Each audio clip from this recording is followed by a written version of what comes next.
بسم الله الرحمن الرحيم.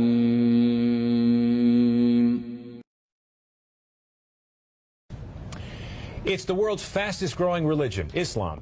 The Chicago area alone, home to an estimated 400,000 Muslim faithful. Tonight, why some people are making the switch to a religion many Americans have trouble understanding. Mark Saxenmeyer has our special report.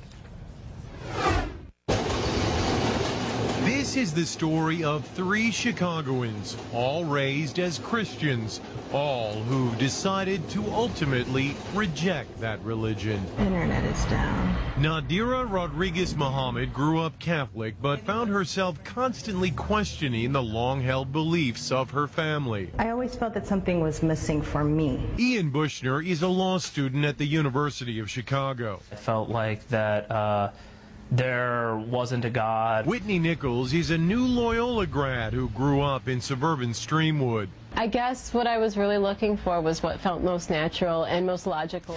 Old Europe is looking less and less European these days, and that's giving rise to a clash of cultures. Correspondent Greg Burke reports from Brussels.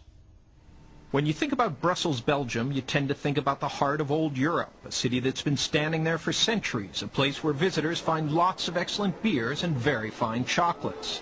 Think again. Think about one of the biggest and youngest Muslim populations in Europe. Important to know that the capital of Europe, Brussels, the capital of Europe, will be Islamized within 10-20 years. Former bullfighting arena in Barcelona. Bullfighting is now illegal in this part of Spain. So this arena has been turned into a business space. But Muslims would like to turn others into giant mosques. This is not Saudi Arabia, it's Spain. But Spain is undergoing a transformation. Muslims who once ruled most of Spain are returning in large numbers. In the city of Salt, parents have come to pick up their children from school. Muslims already make up 40% of the city's residents, and will soon be the majority. Muslim armies conquered most of Spain, calling it Al-Andalus. They would not be completely expelled for 700 years, the year Columbus discovered the New World. And now Muslims are returning, and polls suggest they're not returning in order to be Spaniards.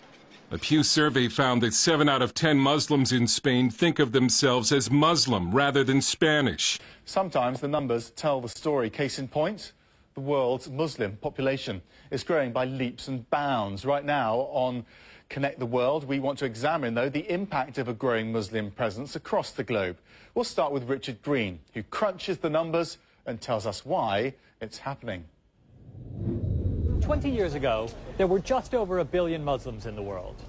20 years from now, there will be just over 2 billion. According to the Pew Forum on Religion and Public Life, the number of Muslims in the United States will more than double by 2030 to over 6 million. But even so, Muslim women around the world are simply having more children than non-Muslim women. And that's why the most popular name for baby boys born in England in 2009 was Mohammed. Richard Green, CNN, London.